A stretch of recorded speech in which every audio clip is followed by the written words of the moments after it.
Breeze Nation, what is good? It's your boy Pat the Designer back at it again. We got the squad in the building. Yeah. What's good, y'all, man? Bears minicamp today. People losing their minds left and right. So gotta break down what we saw from Bears minicamp. Yes, I will talk some Tory Taylor, seeing as how I got the crack and punt video out here. I ain't gonna lie, it hit different. It do hit different. I'm not gonna stunt with you. But gotta talk about that. Also, gotta look at this Chicago Bears offense and defense. Take a look at the There's some talk around the what's the right word? This edge rusher position that we want that at a little bit of a discount. I don't know how much of a discount you're going to get on the edge rusher position, but we'll talk about all that and more on today's episode. That was reported by Jeremy Fowler on today's episode of the Windy City Breeze Sports Talk Daily. Hit that like button, subscribe to the page, leave that 5-star review. Y'all know what to do. Boys, what's going on, man? How y'all feeling? Hey, man, I'm good. Ready to talk some just talk some minicamp. Yeah, man. Everybody just got quiet. Everybody got. Hey, you know what? It's an exciting time, We're man. talk about this Tory Taylor. You Tory Taylor, huh? Hey, I'm excited about all of that, man. I'm excited about everything, man. You know, the offense doing good, the defense yapping, man. I want to hear it all, man. I want to get your response, see what you say, and yeah, it's exciting to see. I think you muted, Pat. Yeah, you muted, bro.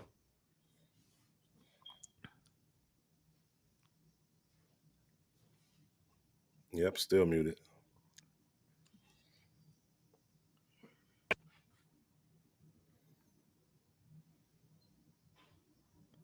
Let me see, chat. Can you hear us? Can you hear me? Yeah, can you hear me and see the up?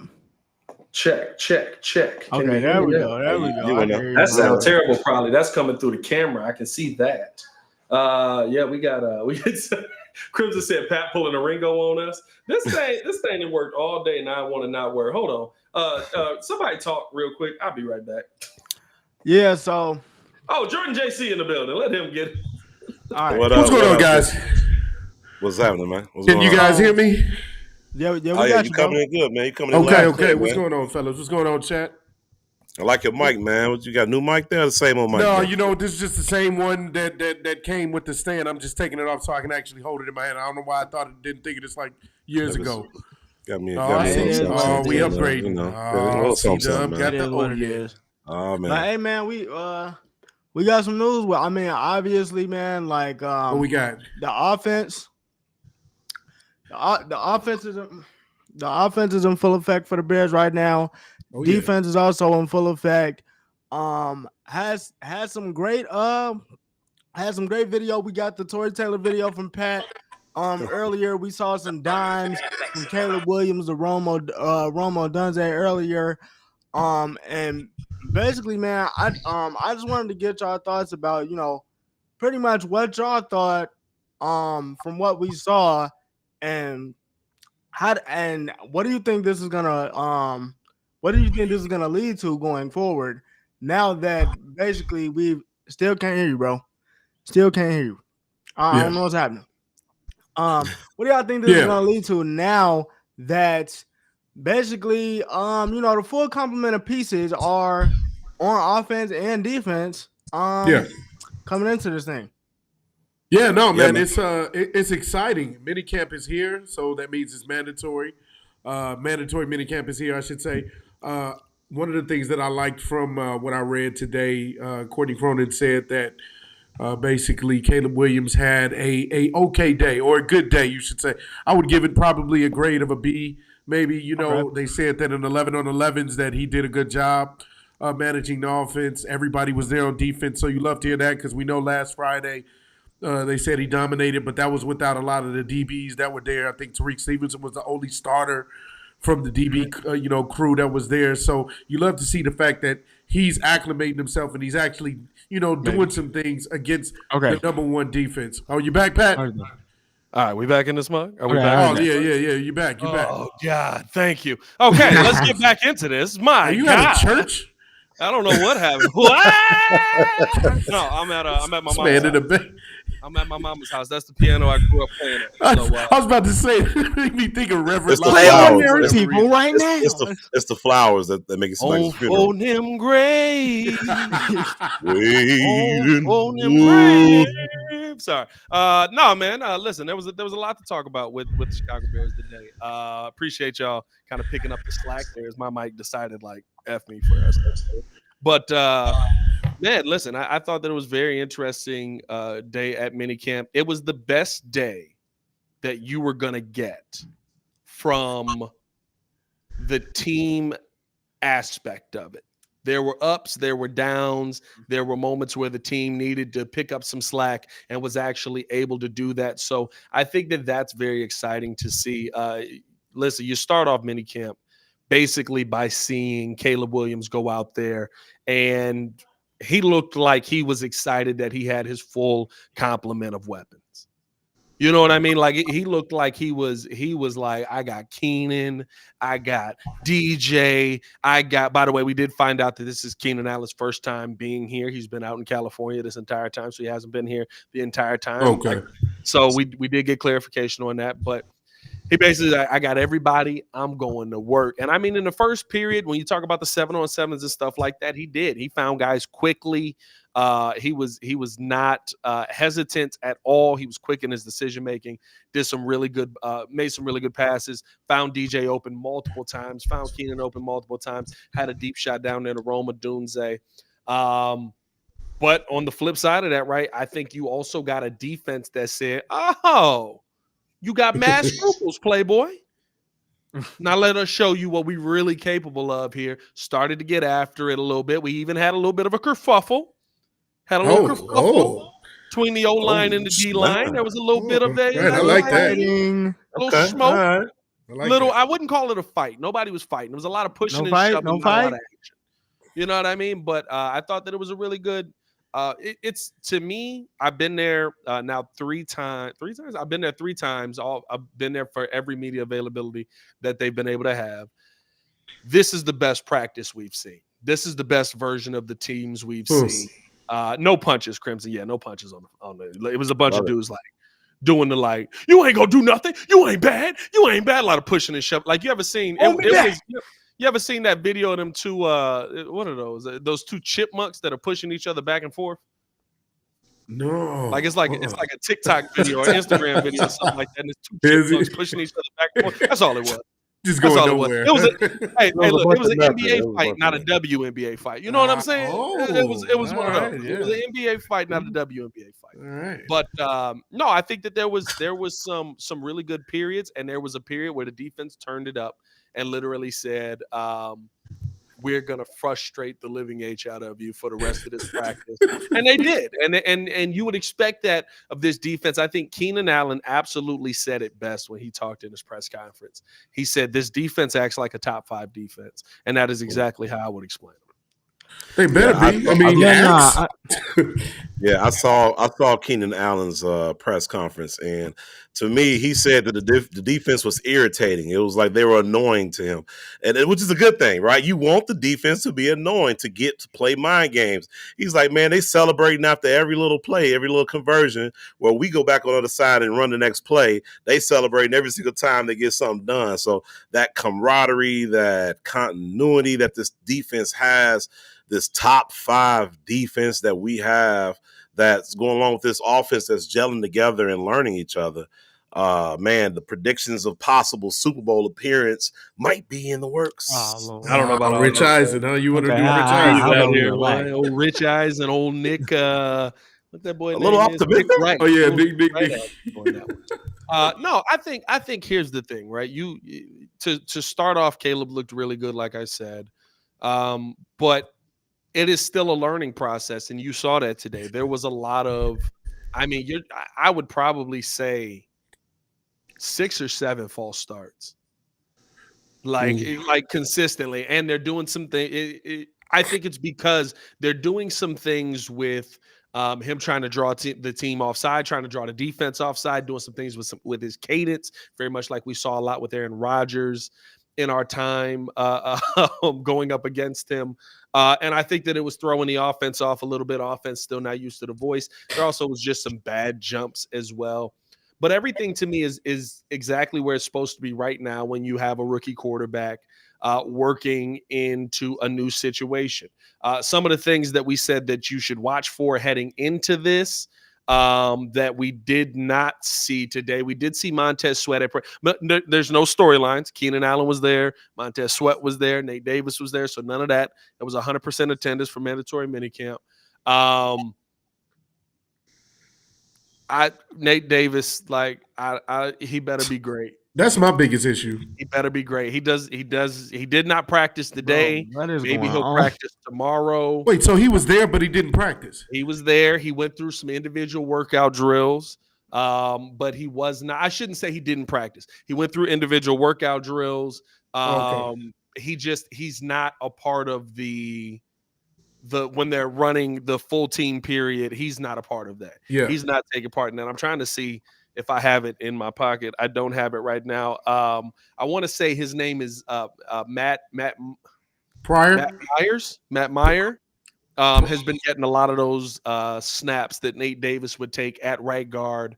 And I'll say this just before we get back to Nate Davis, a mammoth of a man. Yeah. That Matt, my God, bro. He's 6'7", 345, something like that, bro. Like a mammoth of a human being. But he's supposedly supposed to be the backup. We're seeing him get pretty much all of the first team reps right now, and Nate Davis is kind of just standing off to the side. And so listen, I don't know if I'm all the way, oh my God, yet. Like, he's here, he is working out, he's doing things, he's not just standing around like we saw at OTAs, but it is kind of getting to the point where it's like, okay, well, maybe I see what Mike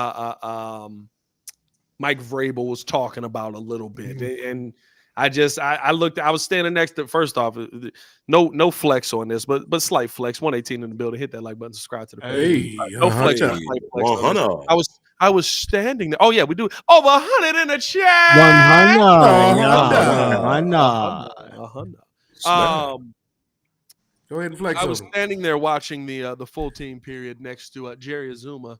And Zoom. I was enjoying the conversation that we were having back and forth. Really got some good insight on this. And Tom Thayer was there as well. Tom Waddle.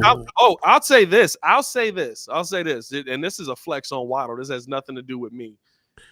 Waddle still got it, dog. There was a ball that came to the right sideline, and I was like, I can catch this, but like, I feel like if I tip it, it's going to hit somebody in the face, and I don't want to see that happen. Caleb ran out and threw it away. And I was like, I don't want to tip it because it was just out of my reach. It was like 3 people down. But I was like, I can catch football. I was like, nah, it's okay. And then Waddle right there, foul. I was like, Tommy Waddle catching pass. Caleb Williams. Okay, Don't let the age fool you. Eddie Waddle away. You don't want a 1 year right now. Practice squad. Bro, I loved it. I was sitting there. I was like, that's wow, dope. You really out here still? I was like, it's still instinct for you. Because I'm just glad there was no lineman coming out or no linebacker coming over the middle to take my head always off. tried to kill that man. Hey, go ahead, flex, Pat, man. Go ahead, flex, bro. They definitely tried to kill Waddle back in the day. But no, I'm sitting there watching it, and I'm basically just listening.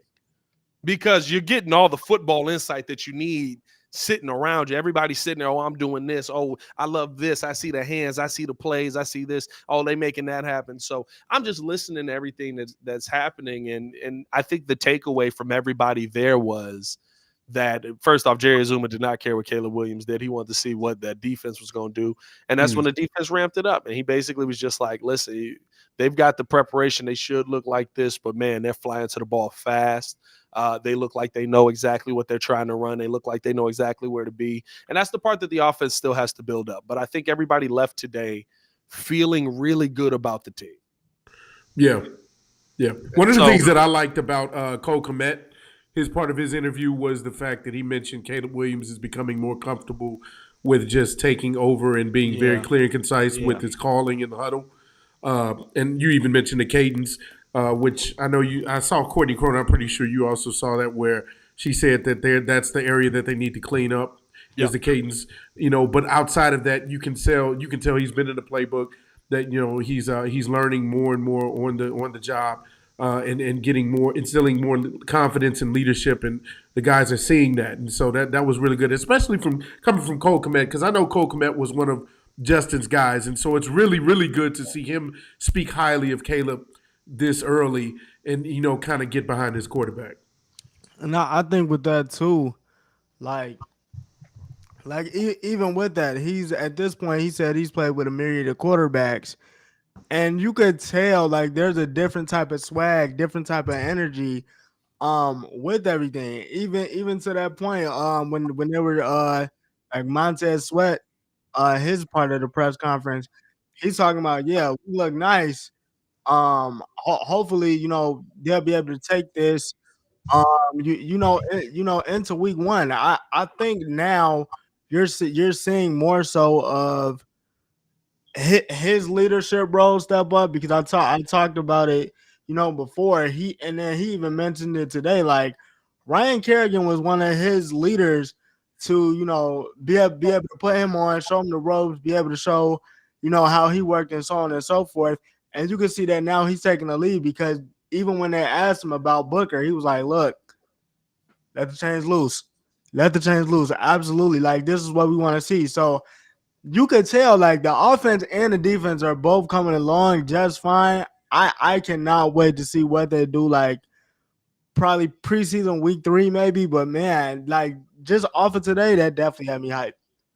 Yeah, I mean, listen, and I saw shout out to BMT Productions. He asked, "Yo, gents, Sweat lit up when he was asked about Booker. Did you see something in reps that would tell you why?" I'll say this: I'm not gonna sit here. There's no pads. There's nothing that to me tells you anything one way or the other. It's why I think you saw those guys get a little testy. It's why I think you saw those guys get a little, why are you grabbing on me? Because there's a lot of grabbing, there's a lot of pulling, and I think that's probably what ends up leading to the fight. So I'm not going to sit here, or the kerfuffle. It wasn't a fight, so it's not going to sit here. I'm not going to sit here and tell you that Austin Booker is a world beater based on what I'm seeing at practice. But there was multiple times today where I did see him around the ball. There was multiple times today where, and of course you got to gauge it differently, because you can't sit there and say guaranteed sack because they blow the whistle dead or they let the play go because you can't hit the quarterback. But he finds his way in the backfield. You can tell he has some skill to him, right? He's got some skill, dog. I'm not gonna lie. He finds his way in the backfield pretty nicely, which is why I loved him coming out of Kansas. Which is why I thought that he had a very good skill set, and I wanted to see the Bears take him before the punter. But I'm not no punter hate here. Legendary punter you got there. But I think that I think that the reason that he lights up is because you see that this young man, it seems like, is going to have some opportunity here. Is going to have a little bit of reliance on him because of him having to. I mean, because of lack of bodies for the most part. Like, let's be honest here. We don't have a lot of guys opposite there. And again, this is minicamp. This is not the end of the world, but he looks prepared for the moments that he's in now. The part that I love about him too, not to get onto special teams, but he's also on the special team side. I am hoping to see him and Dominique Robinson on special teams, because I think in that kickoff, if you got them two on there, Dominique got some speed on him too. Yeah.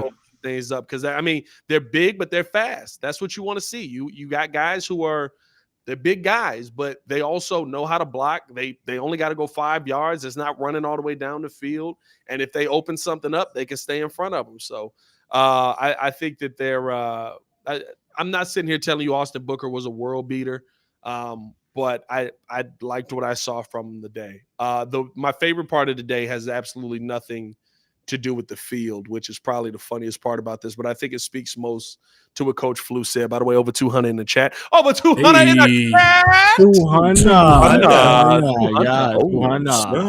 I ain't got no soundboard, but man, you know what it is. My favorite part of the day was there was a play on the sideline where or there was a play when Caleb was on the sideline. This is after Caleb, the defense started stepping up, right? The defense started making things difficult. Offense can't move the football. But they're trying to find something that's worked. Now they're kind of audible in plays, is in full team drills. And Tyson Bagent does he rubs his hands together and then does this. And Tyler Scott looks at him, moves in, and adjusts. And on the sideline, the guys are right in front of us. And I see Josh Jackson standing there. Josh Jackson, Caleb Williams' friend from college. I see him standing there. And he's kind of got this look like, do I know that? Should I know that? What was that? What did I just see right there? And Caleb is walking past him. He asks Caleb. Caleb does the dig, talks about this, and I see him explaining the play to Josh. So when Flu says how he's learning, how he's already in the playbook, how he's learning some of these hand signals for silent counts or for different things like that, right? How he's learning these things at a quick pace. That's what I'm excited about. Is it John Jackson? Is Josh Jackson? Josh Jackson is a DB, right? Josh Jackson's DB. I think he was playing in Patriots, but I think it's John Jackson. John Jackson, you might be right on that. I hope he's on the team. That's all I say about that. But yeah. I mean, the fact that Caleb went out and is already teaching him, that Caleb went out and is helping his friend learn the ropes of this offense as well, and probably helping Roma Dunze get into the playbook and learn the offense as well, right? The fact that he can teach it tells you that he knows it well enough to teach it. That means you're at a good place right now with your quarterback. Oh, yeah. Man. That sounds good, man. The expectations that we got for Caleb is going to be so high, man. I've already said what potential Super Bowl. Rich Eisen is talking about it. The media is talking about it. So let it go. We got our AD replacement, the homer. Oh, for real. Remember, he was just like Justin. Then he finally watched Caleb tape and was like, well, this dude pretty good. I'm telling you, bro. He had to prove me. He proved me, man. Zach Wilson. He's Zach Wilson. No, I didn't say that. I didn't use that blasphemy. He's Zach Wilson. No, I wouldn't say Zach Wilson, but I definitely think that this dude got a lot of pressure on him, man. But I think he could rise to that pressure, man. And just hearing what you're saying, like there's a lot of good news coming out of there. He's a rookie quarterback going against a potential top 5 defense, so we just have to learn patience. We just got to be patient and just expect it all to develop. Yeah, that's really the thing. I implore everybody, and I know people won't, right? People are going to lose their minds, but I implore everybody, be patient with this offense, because a lot of the mistakes that I saw today literally look like this is the first time we all played together. That's all it looked like. The false starts. Now I will say this: the fear of the false starts is I was here at when we were here last year, we were getting false starts. Right. And the first play of the regular season, I believe, if I'm not mistaken, on offense was a false start. Mm-hmm. So it was. You kind of want to, not. Let's clean that up. You want to get those things right. You don't want to be going into the season with that as the tone setter of your season. But I think that a lot of the downs that we saw today, even though there were more ups than downs, are literally just Keenan Allen hasn't been here in 2 weeks. He hasn't been a part of any of the offseason stuff outside of pass catching a couple of times, the workout that they filmed. He hasn't been, DJ Moore to me. And if there's an offensive if there's a standout in general, I said this in my short, DJ Moore's amazing. I know we know this, but like DJ Moore's really, when you see it, right? Really good, bro. Like he makes quarterback better. He's legitimately the greatest safety blanket a quarterback could have. And Caleb is already using him in that manner. I mean, literally every single time you saw Caleb get into a little bit of trouble, he's trying to find DJ Moore. Now, he's worked with DJ. He's spent more time on the field with DJ, probably more comfortable with DJ in that situation. But it's really, really impressive to see how good DJ Moore is on a consistent basis. Yeah, Yak Yeah, Monster. I mean, you get to see it firsthand all the time, man. I mean, we see it on the TV and how amazing he is, and has a doesn't necessarily have like the amazing size that are like a Randy Moss or a Terrell Owens has, but I mean, you talking about somebody who's stout, who's sturdy, and just goes up and get the ball. He high points it. He can get yards after catch better than most receivers in the league. That is one of the greatest safety blankets. I just love the fact that all of our receivers have different skill sets that in different ways to attack you once they get the ball in their hand. You know, Keenan is going to do what he does with his footwork. You know, Rome is probably going to be a little bit of all of that, which is going to be scary once he just becomes who he becomes and stays healthy, hopefully. So I'm looking forward to seeing all of that on film and them growing together. Yeah, I think the thing about it. I thought you was going to answer. No, go ahead. Oh yeah, I was going to say the thing about it too. Even going back to Calvin's point, like he's like Caleb is doing all this now, and like he's telling he's telling his friend about the offense. Like this dude knows like the pressure. He knows like, hey, if we lose, jobs are on the line. Like he understands and knows the pressure. He knows what comes with it. He knows that, hey, push come to shove, these dudes expecting a 10-win season, and for him to be as far ahead as he is right now, and this be like the first real time that they've got like any practice time together. This dude know this offense about to be cold. Oh, listen, I love how Keenan Allen said it today. Keenan was like, Keenan probably a chill dude anyway. We haven't gotten a chance to really get to know Keenan here. He seems chill. Yeah, he out the way. He seems like it is what it is. Like the offense is going to be fine. I can't wait to get this thing running.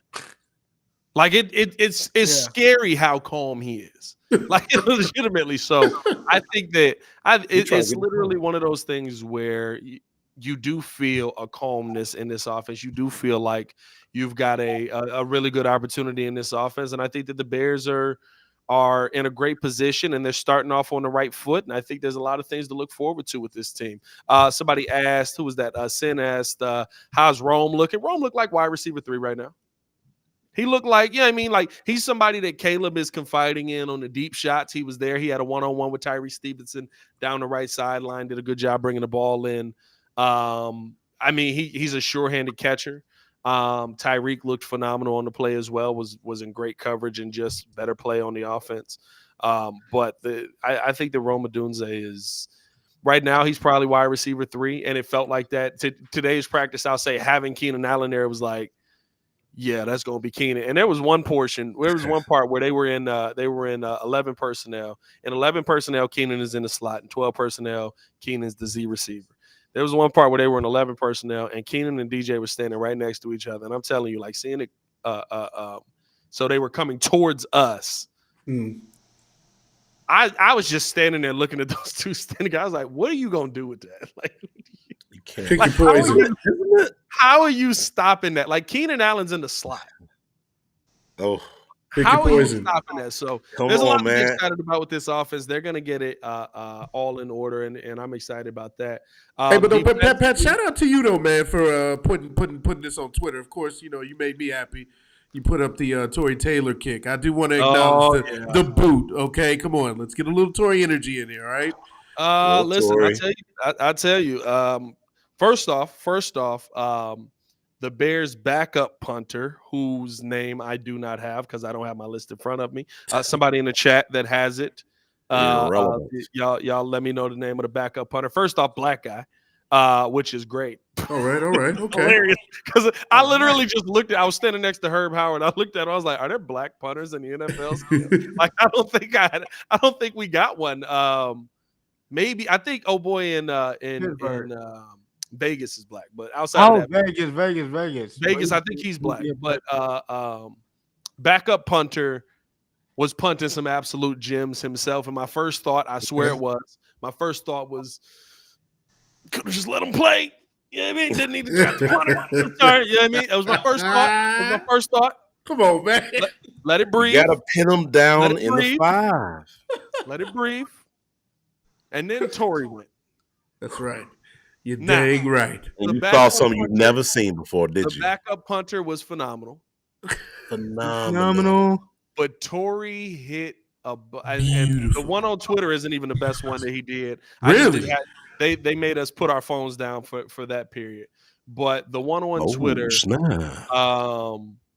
was a bomb that landed. It ends up going into the end zone. It would have been a touchback unless somebody had caught it, which they probably would based on the new rules. But there was one where he kicked it. I mean, it probably hit just outside the left hash mark.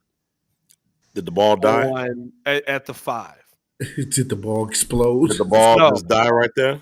It went left. Out of It bounds. Also hit went at out. the left hash mark, and it just went left out of bounds.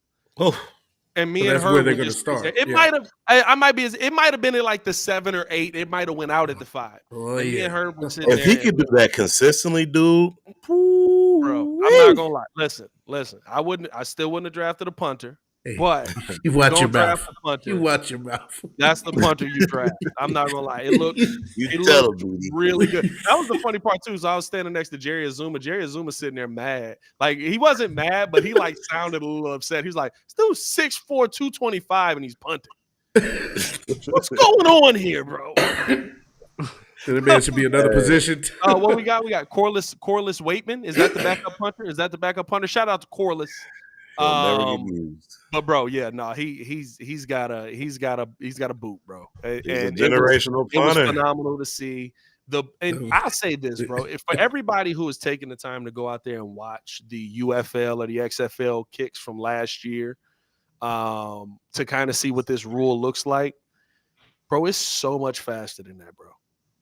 Really? It's Really? so much faster than bro. Like when I look at like that on TV, it kind of looks like, oh, ball's in the air. Here we go. We're running it back. I've got a chance. Let's have a good time. You know what I mean? When I tell you, bro, when they put NFL athletes in that, man, it's literally boom, run 5, turn around, bam. Dude's flying past you or he's not. You know what I'm saying? So like There's no I 50-50. He's either getting smacked at the 20 or he's running to the end zone. Well, the thing that's going to be interesting to see, and I said this with Courtney today on the Chicago Bears podcast, is how many coaches are going to do this. Me and Jeff Meller have been debating this. How many coaches are going to do this, actually do this consistently? Because if you got a good special teams unit, right, maybe you kick it to them and you know because you're confident you're going to stop them.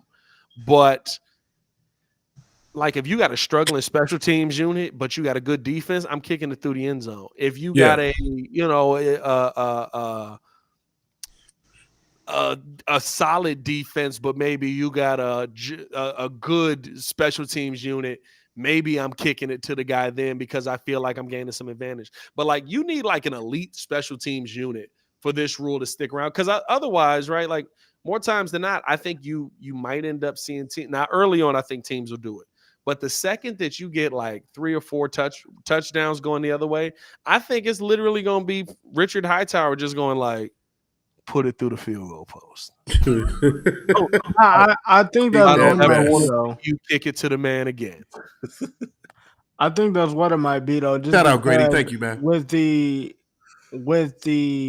wave of like athletes, especially the ones that's just like purely returning kicks, and like what you just explained, it's gonna be a game. I promise you, it's gonna be a game this season where you at least get like somebody gonna return 2 of them joints. Yeah.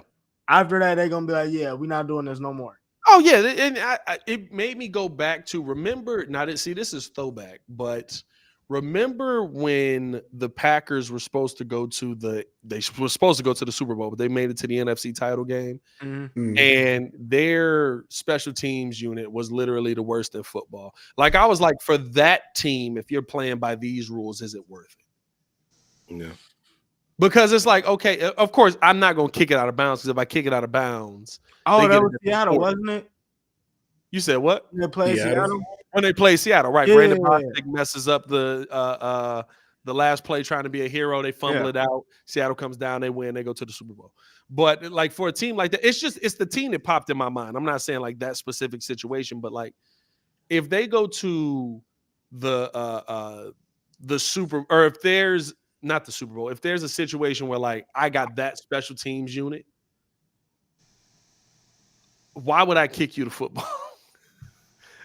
I would put the football through the goalpost. Or even, remember, we don't even have to go back that far. What was it? The Packers, when the 49ers beat them, had a horrible special teams unit. And they, for some reason, decided at the last minute, we're going to kick it to the 49ers. Mm. And it ends up biting them in the butt. So, like, I think early on teams are going to, like, play around with it. But I'm telling you, it costs you one game, and it's going to be the end of it. Yeah. Like, They gonna shut it down, huh? They're going to shut it down. But, yes, for Jordan and all the people out there, Tory Taylor looks dang good. right. Thank you very much, sir. There was some booms out there. I will say that. Oh, yeah. I don't know if that was – I'm going to be real with you. How the ball comes off his foot, What'd you say it I sound don't know. Like, if you hear the video, I don't know if that's the base hitting or if that's the ball coming off. Or if it does it justice. Oh, yeah. I saw it a few times.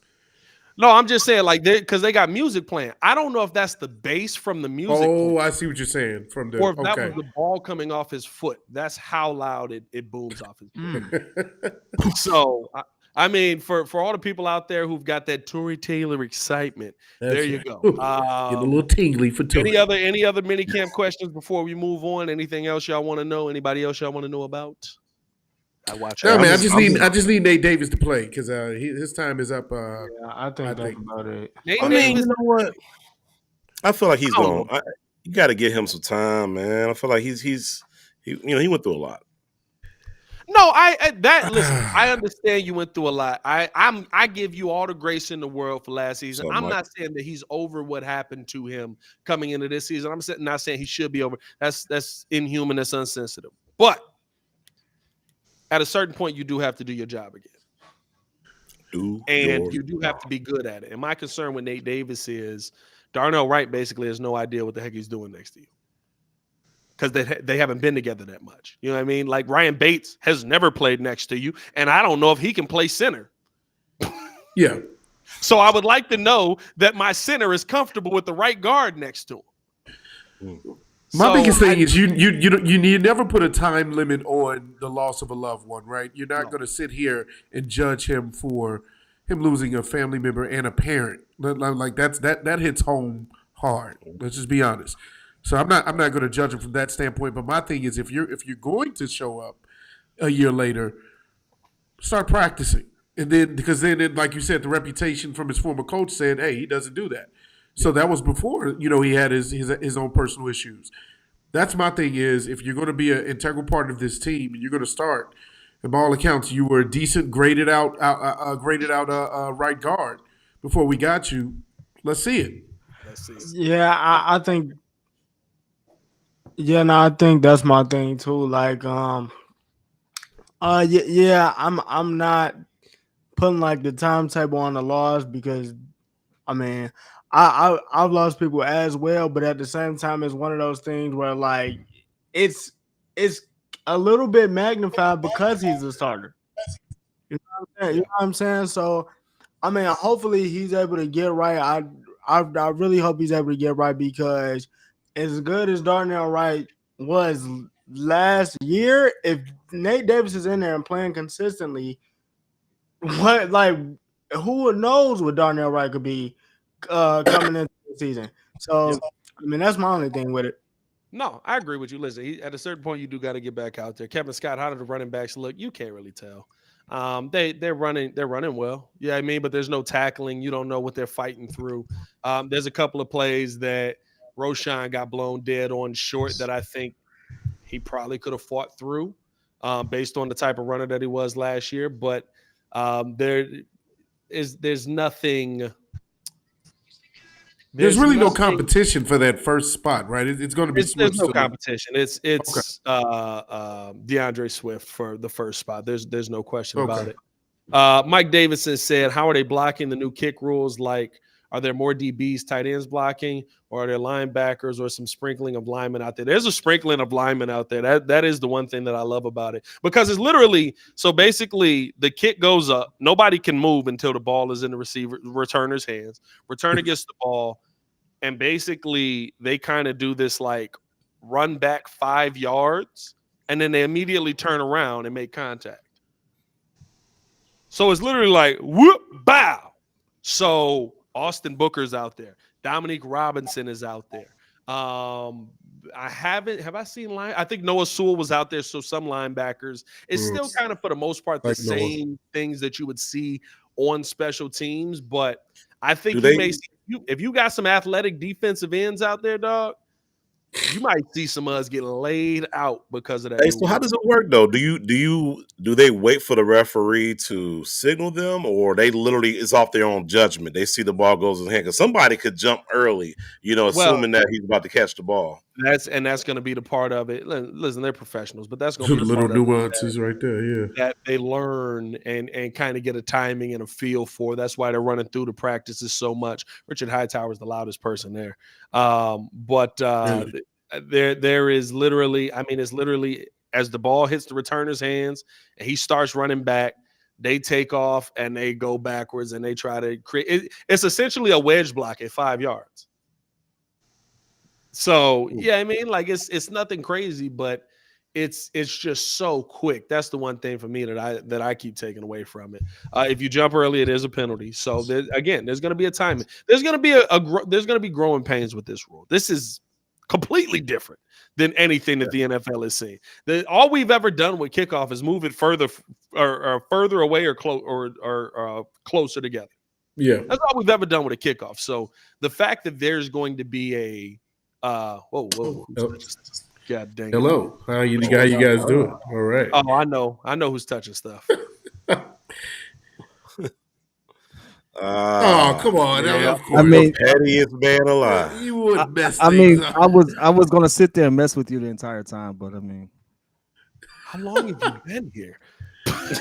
This man was sitting in the audience. This man has been sitting in the shadows. I've been here for about 5 minutes, just letting why, hear you talk. Why is he in the shadows wearing a Charlotte Hornets jersey? Man, got the gun show going on. Okay, I see. Listen, we'll work out. Looks like little gun show. Trying to let's get that up out of here. That hours, boys.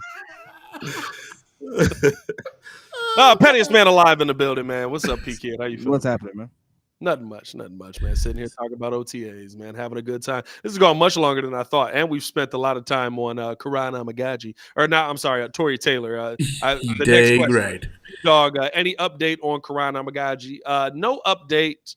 I don't know what the situation is with Karan. Yeah, I really don't. Because technically they said he's healthy and ready to go. Yeah, that's weird. But Flu said that they're holding him out for the full period. Hey, Pat, tell me you're at Pop's house. He's out there. He's walking around. Looks in phenomenal shape. Phenomenal. But there's nothing crazy going on. Yeah, I don't know.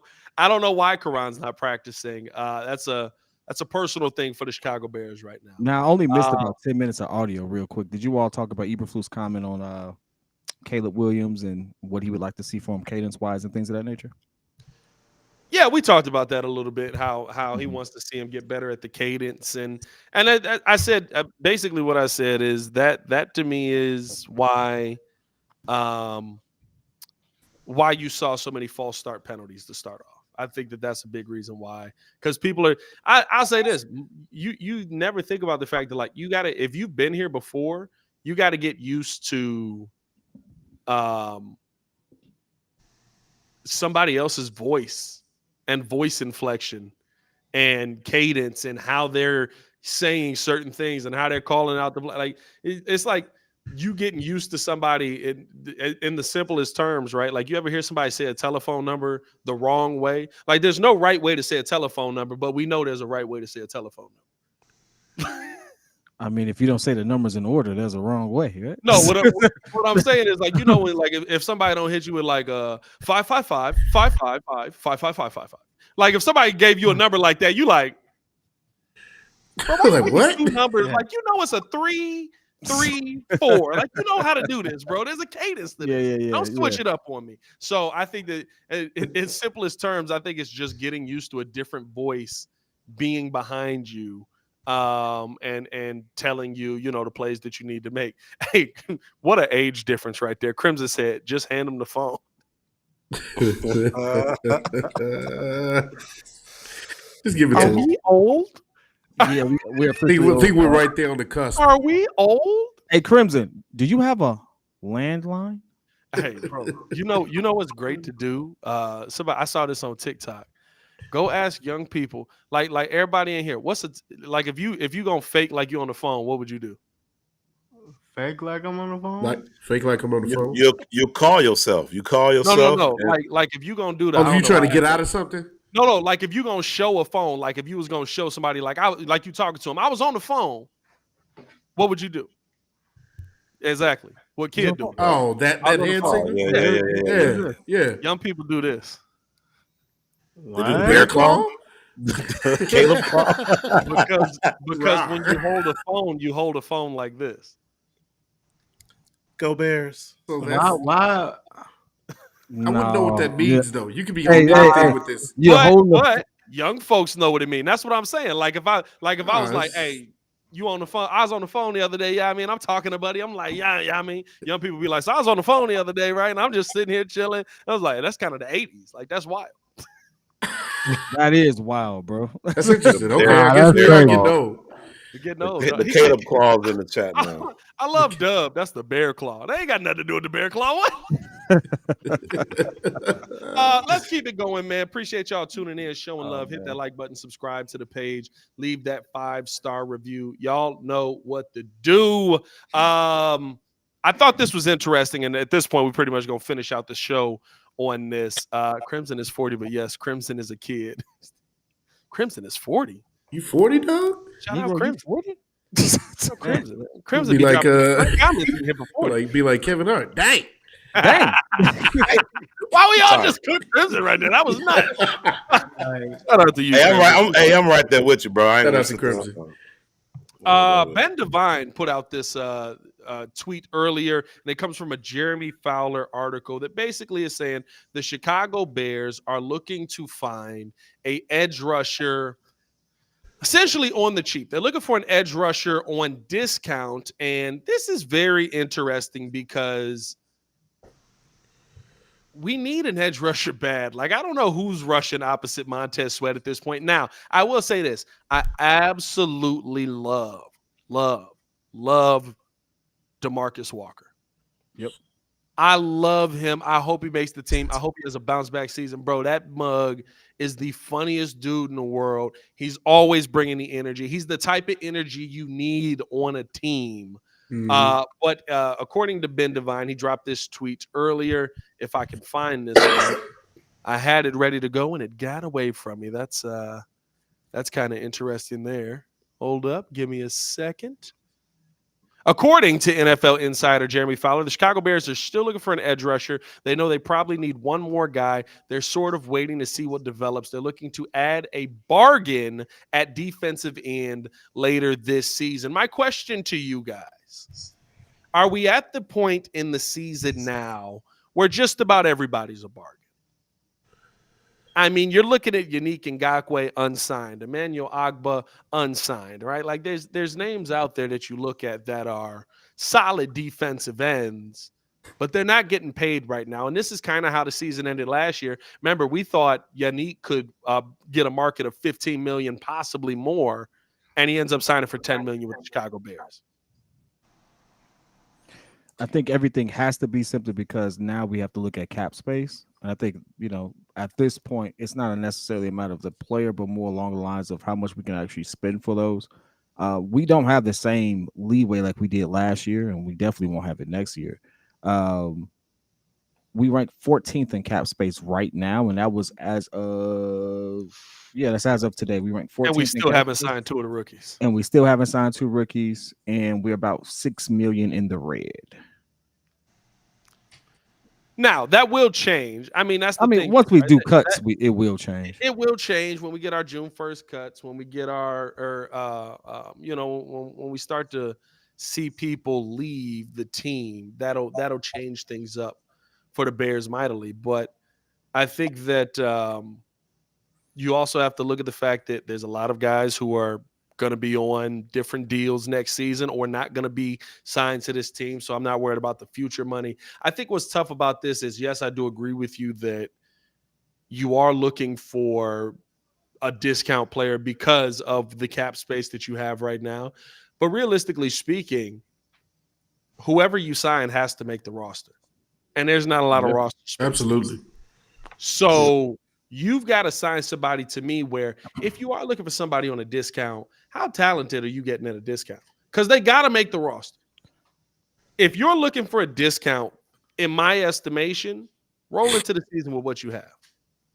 Yeah. And I know that sounds tough to say. I know a lot of people look at that and they're like, no, why would you roll into the season? DeMarcus Walker's not a good enough opposite Montez Sweat. Austin Booker's not that level of player opposite Montez Sweat. I'm not going to sit here and tell you that I disagree with you in that sense.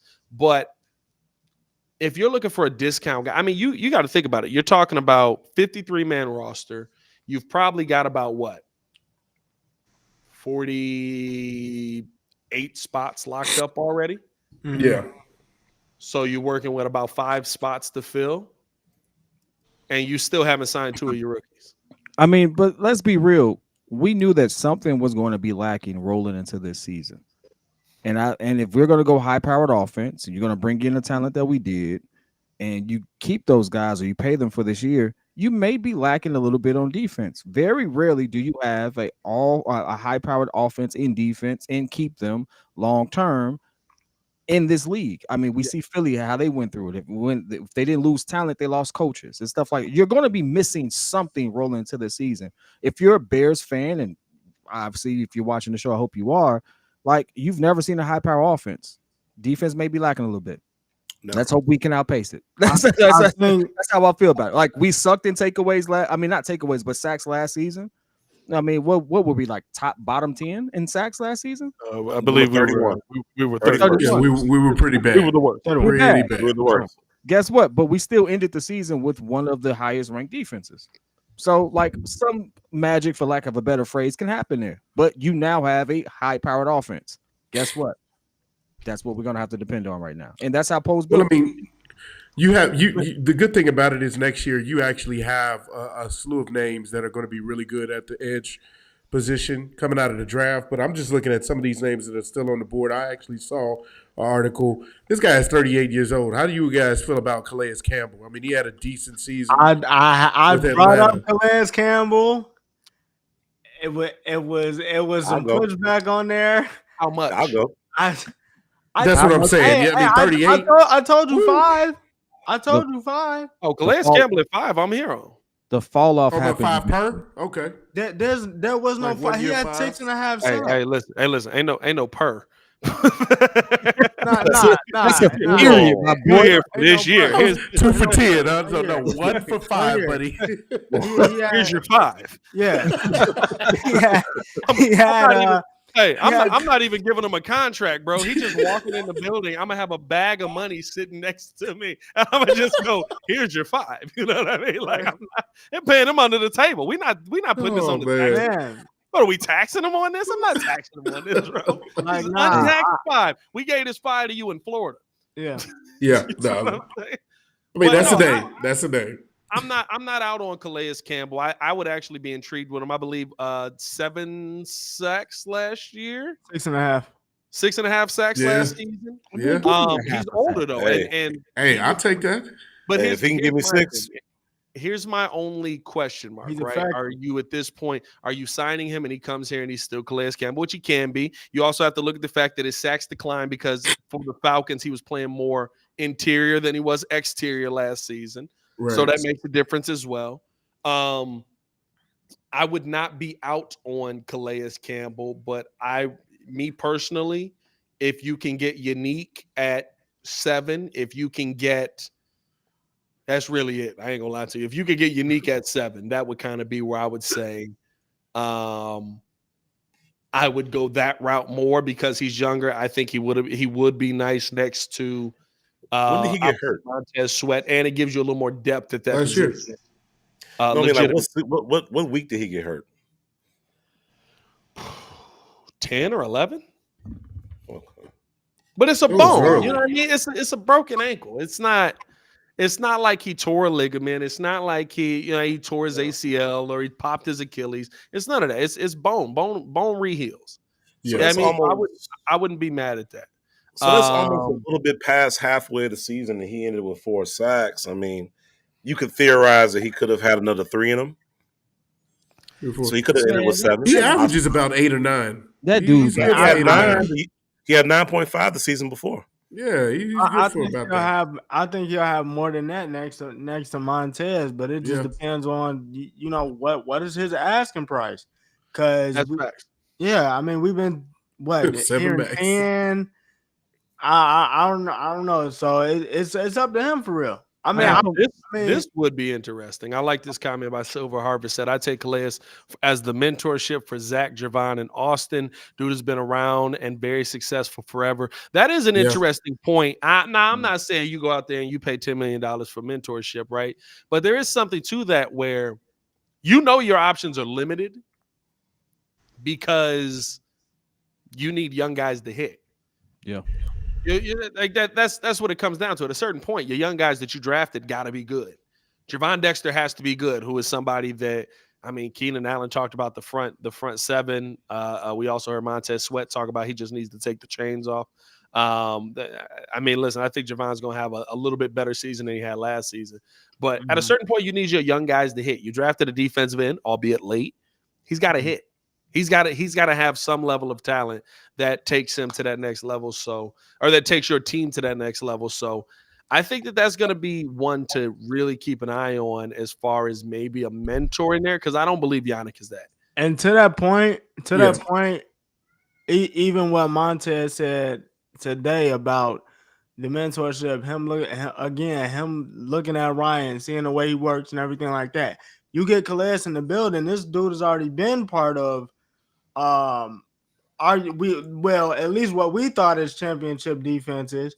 Up until a point, he'll be able to show the young guys, hey, this is how you work, this is how you come in every day, this is how you answer these questions. Like, all that is gonna go a long way because they're gonna say, hey, bro, at a certain point, I'm trying to get paid like you and Montez got paid.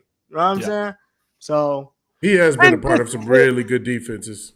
Yeah. And Tez goes into that as well, right? Like Tez being a mentor there as well. So you've got somebody who's been there, who's young, who's still a mentor. But I do think that there is something to be said about Calais if you were to bring him in as a mentor. Anything else that we wanted to hit? Was there anything else? I think that's pretty much it, right?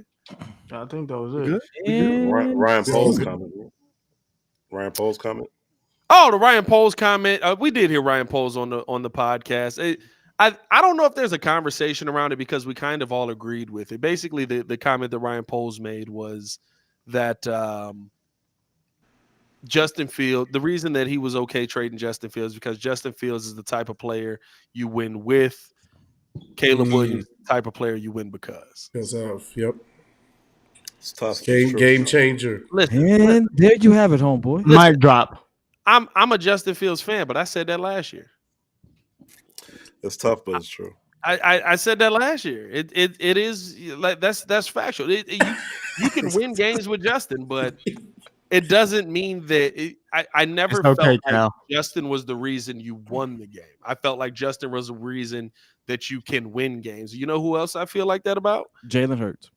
Kirk Cousins. Hey, appreciate y'all tuning in. Showing love. Hit that like button. Subscribe to the page. Leave that 5-star review. Y'all know what to do. Appreciate y'all tuning in, showing love. Good question here. Michael Anthony said, would you rather have pressure or sacks? Pressure creates turnovers. A sack is a sack. I think a sack can create turnovers too. I'd get a sack. I think a sack destroys you more mentally. Strip sack.